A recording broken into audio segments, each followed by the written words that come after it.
I was in Canada, in Halifax, teaching an organization. Actually, it was a group of managers. And we had just gone through the pyramid, discussing each level and exploring that. And we were headed for a break. And one of the managers came up to me and began to explain to me. He said, I really like this idea of the pyramid, but I've got a problem. I don't see how it helps. And he said, I have a new employee, just been here a few months. They had a night shift and a day shift. If you had seniority, you could pick the day shift, and that's where most of them went. Well, this guy's been a good worker. He's been here several months now, no complaints. Everybody likes him, gets along well. I get an email from him, and he's just saying, I have to be put on day shift. And I wrote back to him in an email, said, well, you'll remember when you were hired, and explained all the process that we had outlined this and what the rules and the regulations were. He said, no, you don't understand. I have to be put on day shift. So I copied out the union regulations, their vote, when the date was. I got very specific. He said, now for 3 weeks, we're just going back and forth with emails. He keeps saying, I got to be put on day shift, and I keep telling him, you can't. It's not going to happen. At home, I desperately had concerns about my relationships with my wife and my kids that I just wanted to fix. My daughter, she was about 11 at the time, and I felt she just didn't listen to me. And when I wanted to do something with her, it always seemed to be a fight. And I had to elevate and argue to get my point across. We've just thought about the pyramid, and he says, look, I don't think there's any correction needed. I like the guy. I think we got a good relationship. I don't think I'm in the box toward him. I don't think I'm annoyed with him. I'm communicating, I'm teaching, and it's just not landing. So what is it about your pyramid that I should be thinking about that would help here? And the listen and learn part of that pyramid just leapt out at me. And it dawned on me that listening and learning wasn't my daughter's issue, is that listening and learning was my issue. That, in the process of wanting to be heard, I wasn't listening.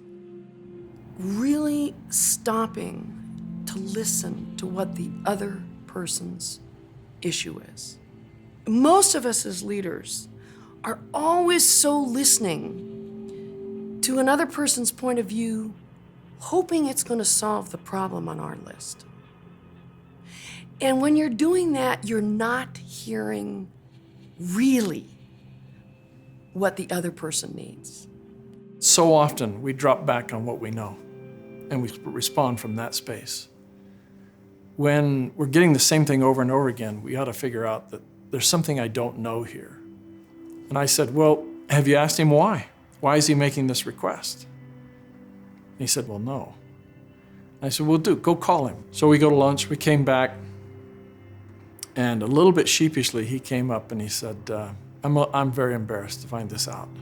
As HR director, I ought to be doing better than this, but I just found out in the phone call that his wife was killed in an automobile accident 3.5 weeks ago.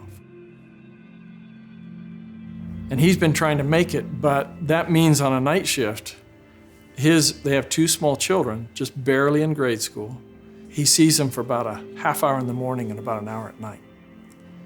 And he's drawing on the favors of his friends to be able to take care of his kids when he's not there, etc. And it's a terrible situation, but he said, I don't know what to do. The union regs say that we can't do this. And I said, well, maybe you talk it over with some people in the union, see if they've got some suggestions. So we stayed in contact. I think about a month later, a month and a half later, I get an email from him saying that, well, the union decided we ought to take a vote. They all liked the guy, thought he was a good worker, thought he was a good compliment to the organization.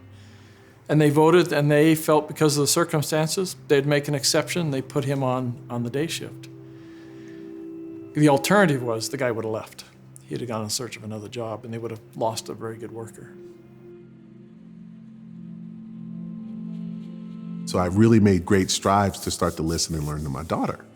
And come here, Tatum, why don't you come talk a little bit about this and what happened as a result. So the interesting thing is at the time, I was working a lot, but I had a lot of time off. But as a result of starting to listen and learn, what did you say to me about that? I said that I was happy you were home all the time and I got to spend time with you. Yeah. And the interesting thing is that I had more days off before than I did at the time where you told me that. But you felt that I was home more when I was working the 8-hour shifts.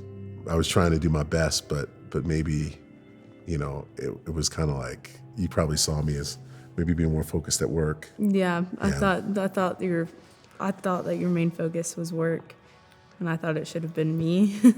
But your main focus was me. You just did work for me. Yes. But if we don't listen and learn, right? If we don't go through this process together where we're listening and learning from each other, we might not know what our motivations are. Yeah. And so I can say that I've learned a lot by just listening to you and understanding what your needs are, for sure. Yeah. And even with all of that, we've had a lot better of a connection. Like, we don't fight as much. Yeah, as much. For sure. No, and it's well worth the investment to listen and learn, because I much rather like the relationship now than the one then. Yeah. Yep. Sweet. Thanks, honey. I personally began to think about in my own family life how much listening and learning I had done with my own children.